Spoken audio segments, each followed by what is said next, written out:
देख सकते हैं कि उत्तर प्रदेश के पूर्व राज्यपाल राम नाईक जी आज लखनऊ पहुंचे हैं। सर, जब आप उत्तर प्रदेश में राज्यपाल थे तो आपने योगी जी का शपथ ग्रहण समारोह कराया था और आज फिर यूपी ने एक ऐतिहासिक जनादेश देते हुए वापस योगी आदित्यनाथ को सूबे का मुख्यमंत्री चुना है, क्या कहेंगे इस पर? नहीं, मुझे बड़ी प्रसन्नता है कि जिनको मैंने शपथ दी थी तो उत्तर प्रदेश की जनता ने वो पहले की परंपरा तोड़ डाली कि दोबारा वही मुख्यमंत्री नहीं बनता था, वही सरकार नहीं आती थी। ये पहला अवसर है कि जब वही मुख्यमंत्री फिर से मुख्यमंत्री बनेंगे। और दूसरा, सारे हिंदुस्तान के लिए एक बड़ी बात है जिसकी चर्चा जितनी होनी चाहिए उतनी नहीं होती है। एक सन्यासी मुख्यमंत्री अब तक कहाँ भी नहीं हुआ है और सन्यासी भी राजनीति में कैसे काम कर सकते हैं उसका एक उदाहरण हमने 5 सालों में देखा है। और इसलिए मुझे ऐसा लगता है कि जीवन के अलग अलग क्षेत्र में काम करने वाले काम कर सकते हैं और इस प्रकार का एक भी मतदाताओं ने दिया है, ये मेरे लिए बहुत बड़ी बात है।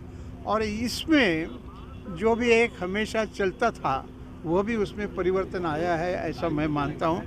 ये मैं यहाँ 3 जनवरी को आया था मेरा एक किताब प्रकाशन करने के लिए और उस समय पर जो मुझे कुछ पत्रकार मिले थे उनको मैंने कहा था कि उत्तर प्रदेश में इस समय पर योगी जी तो चुनकर आएंगे ही, लेकिन उत्तर प्रदेश के राजनीति में इलेक्शन के इसमें हमेशा जो एक तरीका चलता था, ये जाति के इतने हैं, वो जाति के उतने हैं, उम्मीदवार तय करते समय कौन सी जाति का कितना है वो ठीक है, लेकिन मतदाता जो है वो उन्होंने 2014 में जो परंपरा शुरू की, 2014 में कितनी बड़ी संख्या में चुनकर आए थे। फिर 2017 का विधानसभा चुनाव में भी जाति के आधार पर मतदान नहीं हुआ।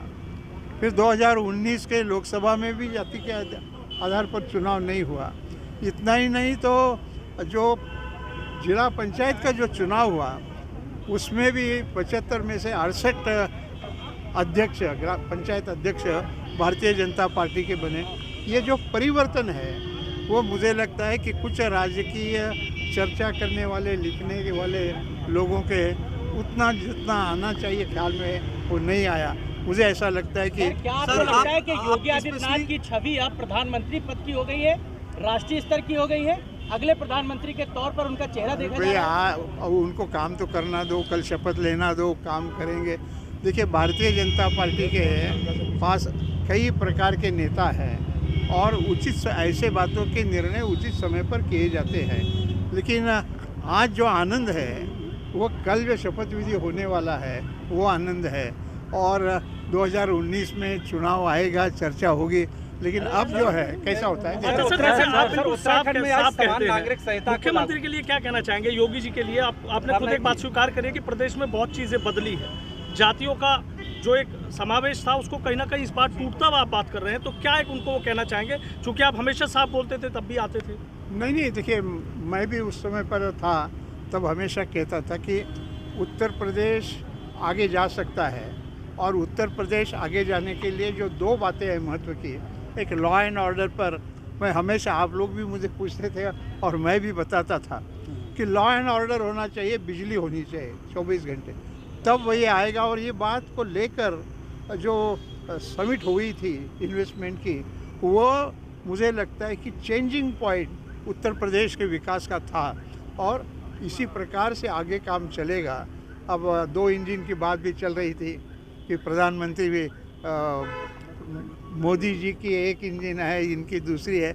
मुझे लगता है कि ये सब जनता की इस प्रकार की गाड़ी चल रही है और आगे चलकर भी उत्तर प्रदेश अब आया है नंबर 2 पर, लेकिन मैं तो चाहता हूँ कि उत्तर प्रदेश में ये ताकत निहित है कि उत्तर प्रदेश देश का सबसे बड़ा विकास का प्रदेश बनेगा ऐसा मुझे लगता है। सर जब आपने 2017 में योगी जी को शपथ दिलाया था तो उसमें तमाम विपक्षी दल शामिल हुए थे, लेकिन इस बार कोई भी विपक्षी दल शामिल नहीं हो रहा है। उत्तराखंड में मैं केवल सरकार ने पहला फैसला किया है आज समान नागरिक संहिता सुनिए लागू करने का। सुनिए ना, उसको लेकर आप क्या कहें? मैं केवल कल के इसके लिए